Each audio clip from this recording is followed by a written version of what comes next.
لا يزال أبطال الانتفاضة معتقل قديمزيك يخوضون معركة الشرف والكرامة والعزة، معركة الأمعاء الفارغة، وذلك من أجل تحقيق الهدف المنشود والعهد الذي قطعوه على أنفسهم، وهو رفع الحيف والظلم عن الشعب الصحراوي وتمكينه من حقوقه كاملة مكتملة، وعلى رأسها الحرية والاستقلال.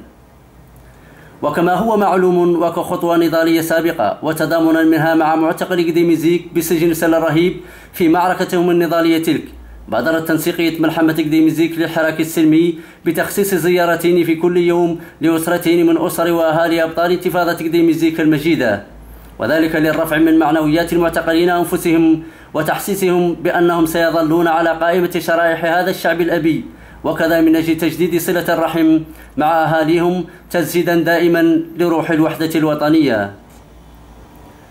وقد حظوا تنسيقية ملحمة قديمزيك للحراك السلمي في مبادرتها تلك العديد من الهيئات والشرائح الاجتماعية والجماهير الصحراوية، طالبين من الجميع التآزر مع أبطال الانتفاضة معتقل قديمزيك ومساندتهم في معركتهم النضالية هذه التي تعتبر معركة الشعب الصحراوي ككل، طالبين من الجميع البقاء على العهد الذي قطعوه هناك بمخيم قديمزيك المجيد.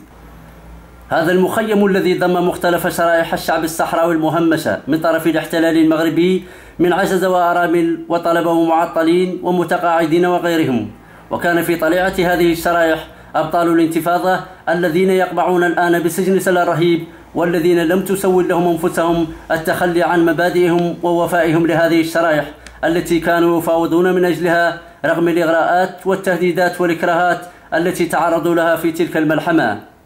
وما تواجدهم الآن بالسجن سل الرهيب إلا بسبب وفائهم لعهد هذه الشرائح ولعهد الشهداء والجماهير الصحراوية،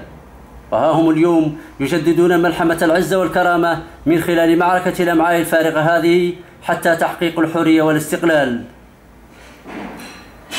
هي الإرادة إذن في أسمى معانيها تتجسد في معركة الأمعاء الفارغة هذه، إرادة الشيخ الهرم، إرادة المرأة العفيفة، إرادة الشاب الطموح، إرادة الصغير القادم، هي إرادة أبطال انتفاضة مخيم قديمزيك، إرادة الشعب الصحراوي، إرادة الحرية والاستقلال، وشعار الجميع قوة تصميم وإرادة لفرض الاستقلال والسيادة. محمود الحيسن، العيون المحتلة.